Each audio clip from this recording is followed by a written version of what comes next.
आजादी की लड़ाई से दूर क्यों रहे डॉक्टर भीमराव आम्बेडकर? सूचना सिर्फ मान्यताओं और जानकारियों पर आधारित है। यहाँ ये बताना जरूरी है कि यह मेरा वीडियो किसी भी तरह की मान्यता, जानकारी की पुष्टि नहीं करता है। किसी भी जानकारी या मान्यता को अमल में लाने से पहले संबंधित विशेषज्ञ से सलाह लें। अंबेडकर ने अंग्रेजों के खिलाफ जंग क्यों नहीं लड़ी? क्या वह ब्रिटिश शासन को अच्छा मानते थे? उन्होंने ब्रिटिश हुकूमत में पद क्यों स्वीकार किया? उनका महात्मा गांधी के साथ मतभेद क्यों हुआ?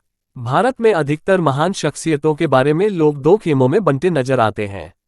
एक वर्ग उनकी अच्छाइयों को गिनाता है तो दूसरा उन पर अंगुली उठाता है। डॉक्टर भीमराव अंबेडकर भी इससे अछूते नहीं रहे। एक तरफ उन्हें संविधान निर्माता और दलित समाज का उद्धारक बताया जाता है, तो दूसरी ओर कुछ लोग स्वतंत्रता संग्राम में हिस्सा न लेने की बात कहकर उन पर निशाना भी साधते हैं। अंबेडकर के आलोचक दावा करते हैं कि वह अंग्रेजों के साथ थे और उन्हीं के मुताबिक काम करने की वकालत करते रहे। ऐसे में सवाल उठता है कि आखिर अंबेडकर का असल मकसद क्या था? दरअसल अंबेडकर का मकसद वही था जो स्थापना के वक्त कांग्रेस का था। 1880 से 1900 के दौर में कांग्रेस जैसे तमाम संगठन थे जो अपने समुदाय के लिए अधिकारों की मांग करते थे, जैसे कि सती प्रथा और बाल विवाह का अंत करवाना। फिर मराठा रेजिमेंट, जाट रेजिमेंट और महार रेजिमेंट बनाने की मांग उठी। सिविल सर्विसेज में कैंडिडेट्स की उम्र बढ़ाने के लिए भी विरोध प्रदर्शन होने लगे ताकि ब्रिटिश हुकूमत में हिंदुस्तानियों को ज्यादा प्रतिनिधित्व मिले। ये मांगे बढ़ते बढ़ते 1929 में पूर्ण स्वराज और 1942 में भारत छोड़ो आंदोलन तक पहुंची। डॉक्टर अंबेडकर ने मार्क्सवाद का विरोध क्यों किया था? ये भी सुने या पढ़े। अंबेडकर की सुनी होती तो चीन से धोखा नहीं खाते। ये भी सुने या पढ़े, संविधान पर सही निकला अंबेडकर का डर। इस ऐतिहासिक क्रम पर नजर डालें तो पता चलता है कि अंबेडकर की मांग भी ऐसी ही थी। वह पहले अपने समुदाय की भलाई चाहते थे। उनका मानना था कि अगर किसी शख्स को समाज में सिर उठाकर चलने की आज़ादी नहीं, तो उसके लिए देश की आज़ादी के कोई मायने नहीं। इसीलिए वह सत्ता में पिछड़े तबके की हिस्सेदारी चाहते थे, जिन्हें जातीय व्यवस्था ने ऐसे कामों तक सीमित कर रखा था जो सम्मान की नज़र से नहीं देखे जाते थे। डॉक्टर अंबेडकर दलितों की दुर्दशा के लिए हिंदू धर्म की ऊंच नीच वाली व्यवस्था को जिम्मेदार मानते थे। उन्होंने वर्ण व्यवस्था की पैरोकारी करने वाली किताब मनुस्मृति की प्रतियां भी जलाईं। उनका कहना था कि हिंदू धर्म मनुस्मृति के हिसाब से चलता है, जिसमें ऊंच नीच कूट कूट कर भरा है। The philosophy of Hinduism, the philosophy of Hinduism में अंबेडकर ने लिखा है, मनु ने 4 वर्ण की वकालत की। फिर चारों वर्णों को अलग अलग रखने के लिए जाति व्यवस्था की नींव पड़ी। मनु ने जाति की रचना की या नहीं, ये तो पता नहीं, लेकिन उन्होंने इस व्यवस्था के बीज जरूर बोए। स्वतंत्रता आंदोलन के दौर में भी सत्ता और जमीन जायदाद में दलितों की हिस्सेदारी न के बराबर थी। डॉक्टर अंबेडकर ने अपनी किताबों और लेखों में अनगिनत बार दलितों के उत्पीड़न, उनके जातीय तिरस्कार वाली खबरों का हवाला दिया। उनका मानना था कि हिंदू धर्म की जाति व्यवस्था को खत्म किए बगैर यह मुमकिन ही नहीं कि दलित समाज में सम्मान के साथ जी सके। यही वजह थी कि वह सत्ता में दलितों की हिस्सेदारी चाहते थे ताकि उनके खिलाफ हो रहे अत्याचारों को रोका जा सके।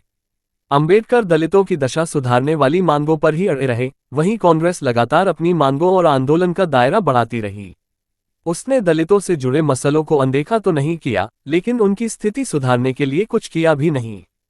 उसका मानना था कि जब आज़ादी मिल जाएगी तो दलितों के साथ होने वाले भेदभाव भी अपने आप खत्म हो जाएंगे। वहीं अंबेडकर का कहना था कि छुआछूत अंग्रेजों की देन नहीं है, जो उनके जाने के बाद खत्म हो जाएगी। दलितों के साथ यह भेदभाव तो धार्मिक आधार पर सदियों से हो रहा है। अंबेडकर ने शोषितों और वंचितों को अधिकार दिलाने की अपनी मुहिम जारी रखी। उन्हीं की वजह से साइमन कमीशन वंचित तबके को प्रतिनिधित्व देने को राजी हुआ। वहीं कांग्रेस ने साइमन कमीशन के खिलाफ जोरदार आंदोलन चला रखा था। ब्रिटिश सरकार ने अगस्त 1932 में दलितों को पृथक निर्वाचन का अधिकार दिया। इसमें दलितों को 2 वोट देने का अधिकार था। एक वोट से वे अपने समुदाय का प्रतिनिधि चुन सकते थे, दूसरे से किसी सामान्य वर्ग का। स्वतंत्रता आंदोलन की अगुवाई कर रहे महात्मा गांधी ने पृथक निर्वाचन का जोरदार विरोध किया। उनका मानना था कि इससे दलितों और सवर्णों के बीच की खाई और बढ़ जाएगी। उन्होंने पृथक प्रतिनिधित्व के खिलाफ आमरण अनशन शुरू कर दिया। गांधी की तबीयत बिगड़ने के साथ अंबेडकर के पुतले जलाए जाने लगे। कई जगह दलित बस्तियों पर हमले भी हुए। आखिरकार अंबेडकर झुके और 24 सितंबर 1932 को गांधी और अंबेडकर के बीच पूना पैक्ट हुआ। इससे दलितों के पृथक निर्वाचन और 2 वोट का अधिकार खत्म हो गया। हालांकि दलितों के लिए आरक्षित सीटों की संख्या राज्यों के विधानमंडलों में 71 से बढ़ाकर 147 और केंद्रीय विधानमंडल में कुल सीटों का 18% कर दिया गया। अंबेडकर वायसराय की एग्जीक्यूटिव काउंसिल के सदस्य थे। उनका दर्जा इस समय के कैबिनेट मिनिस्टर के बराबर था। उन्हें श्रम विभाग की जिम्मेदारी मिली थी। अंबेडकर ने वायसराय काउंसिल के सदस्य के रूप में कई महत्वपूर्ण काम किए। उन्होंने वेतन भुगतान के लिए नियम बनवाए, श्रमिकों के लिए कारखाना संशोधन विधेयक पारित कराया। अंबेडकर ब्रिटिश हुकूमत में जिस हैसियत में थे, उनका मानना था कि उन्हें एक बड़ी ताकत मिली हुई है। वह इसका इस्तेमाल समाज और अपने लोगों की भलाई के लिए करना चाहते थे। उनका कहना था कि पहले दलितों को अधिकार मिल जाएं, उसके बाद ही उनके लिए किसी तरह की आज़ादी का कोई मतलब होगा। महात्मा गांधी ने अगस्त 1942 में करो या मरो नारे के साथ भारत छोड़ो आंदोलन शुरू किया। अंबेडकर इस आंदोलन के खिलाफ थे। अंबेडकर ही नहीं, उस दौर के कम्युनिस्ट दलों ने भी द्वितीय विश्व युद्ध में ब्रिटिश हुकूमत का पक्ष लिया। दुनिया दूसरा विश्व युद्ध शुरू होने से पहले ही जापानियों और नाजियों की हरकतें देख चुकी थी। ऐसे में अंबेडकर के साथ देश कई राजनीतिक चिंतक मानने लगे थे कि फांसीवाद अंग्रेजों से कहीं ज्यादा खतरनाक है। अंबेडकर को डर था कि अगर नाजियों ने भारत पर कब्जा कर लिया तो इसके नतीजे काफी खतरनाक होंगे। जर्मनी का तानाशाह अडोल्फ हिटलर तो रक्तशुद्धता का बड़ा हिमायती था। उसके समर्थक तो भारतीयों को एकदम गया गुजरा समझते थे। यही वजह है कि अंबेडकर ने ब्रिटिश हुकूमत का साथ देने का फैसला किया। उन्होंने कहा, सभी भारतीयों की देशभक्ति यही है कि वह अराजकता फैलने से रोके, क्योंकि इस तरह के आंदोलन हमारे देश को जापान का गुलाम बनाने में मदद करेंगे। अब अंबेडकर और कांग्रेस का प्रमुख मकसद एकदम अलग हो चुका था। अंबेडकर अंग्रेजों को भारत से भगाना नहीं चाहते थे।